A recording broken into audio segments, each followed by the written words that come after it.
Hey, what's up? It's Kareem. I just wanted to share a little bit about my song Never Wake.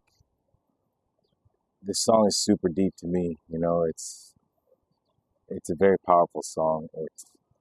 It speaks to anyone who's feeling lonely, who's feeling a lack of confidence, who's ever had negative, dark thoughts.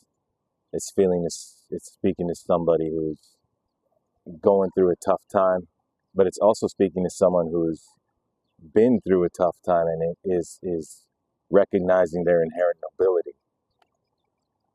So really, that's all of us. That's essentially the human experience, and I think that's why this song has resonated so well with so many people. So I'm so excited to have over 100,000 streams on Spotify and 500,000 views on the Instagram video for the song. So that's really encouraging, really exciting, but it also means that it's resonating with people. And so yeah, I'm really pumped to share more about the song, and I thought I would just pick out a few of the lyrics and talk about them, what inspired me.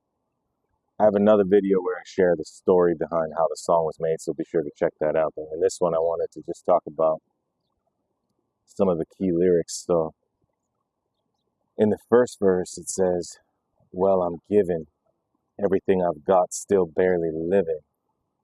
And I think it's right out of the gate something that we can all relate to.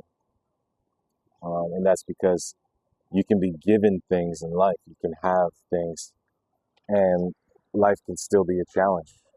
Look at my little weird shirt thing going on. It's all good. Life can still be a challenge, still be a struggle. And that's because our true human need is spiritual, it's not material. So I can be given all the fanciest things. Or, for example, I could just be given, a roof over my head. But deeper than that is connection, true human connection and love, reciprocal love and purpose. Because there's even cases where people have been given love and it's not enough because that individual lacks purpose. And that's where the community comes in. So also, I think our perception of love is a little skewed because we think love means I'll take care of everything for you. But I really believe that love is also saying you're a valuable human being who can contribute. So I'm not going to do everything for you on purpose. I'm actually going to allow you to take care of yourself and take care of me, take care of others. So that's an interesting way to think of generosity too. If I'm only ever giving and I'm never open to receiving, am I really have I really achieved a higher level of generosity? Right? It's a question to ask. And I think the highest level of generosity is to give and to receive. To accept someone else's generosity is in itself generosity. And I think that's a journey up to each of us to take. So that's right off the bat in the first verse. The second verse is, let me remember the lyric. It's dark and I'm lost at sea, which is already relatable. It's dark and I'm lost at sea, but I look on the horizon and I can see the bay lights. All I want to do is just wave goodbye to my ocean of pain and embrace life. So that can be interpreted in many different ways, but what I meant by it was I want to start living life in a way that brings me joy and brings joy to those around me instead of feeling trapped by some sort of pain, some sort of struggle. So that's just a little tidbit from the second verse. The third verse is interesting fact is the third verse was written, I think, 10 years or maybe 8 years after the first two were written. And this third verse is much more inspiring to me. Although the second verse ends with, I'm just a pebble at the bottom of the sea waiting for my turn to become a pearl. I'm precious.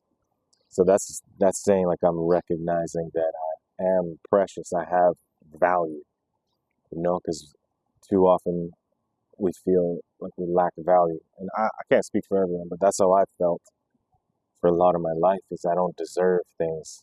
I'm not valuable. And I only had really external validation versus internal validation. And so that's something to reflect on right there. That's how the second verse ends. Then the third verse is, do you want to be the one to talk or the one who's feeling pain with no love at all? Do you want to be the one to walk or the one who's thinking change too strange so you're cutting off every mystery, ending it instantly, sending it history? I am the underdog. But the change you make is the chains you break. You can place your faith here above it all. That I had to say all of that together because it's a full statement. All of that is one statement, which is essentially saying if you don't take action, you will always be complaining. You have to take action. You got to do something. That's just been my experience. So it's very easy for me to get into the complaining mode. But if I start speaking about my desire for something better or picturing myself in my mind in a better life or in a better situation, whatever that may be, that's the first step to getting there. And what I've discovered is you can get anywhere you want, really, but you have to first know exactly what it is. It can't be vague. You know, we can't be walking around saying, oh, I wish things were better. It'll never get better then. You have to say, I want this, this, this, and this. Be very precise. And then picture yourself having it every day. And that's not even to the speaking. Then start speaking your dream and your vision out into the world, you know, as if it's real. And then take action towards making it real. Practically, what are the steps? And that seems so simple and basic, but it's, for me, it's been so hard. It's been a real struggle to build the life that I want to build and not just follow whatever's happening, not just do what I think I'm supposed to do because that's what I see other people doing. And kind of sounds like a high school drama, but essentially a lot of grown-ups are out here living like it is a high school drama. You know, and trying to pretend to be something that you're not just to look good in the eyes of other people.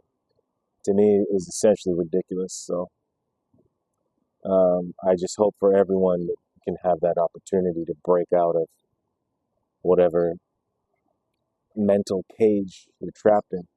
I was actually doing a rap camp in Guyana, in the Guyanese prisons, and I learned more from those inmates than I've learned in most of my life. And they taught me that the true prison is the prison of the mind. So shout out to all the inmates in Guyana who taught me this. And it was a powerful, powerful lesson. I didn't know what I would learn from them.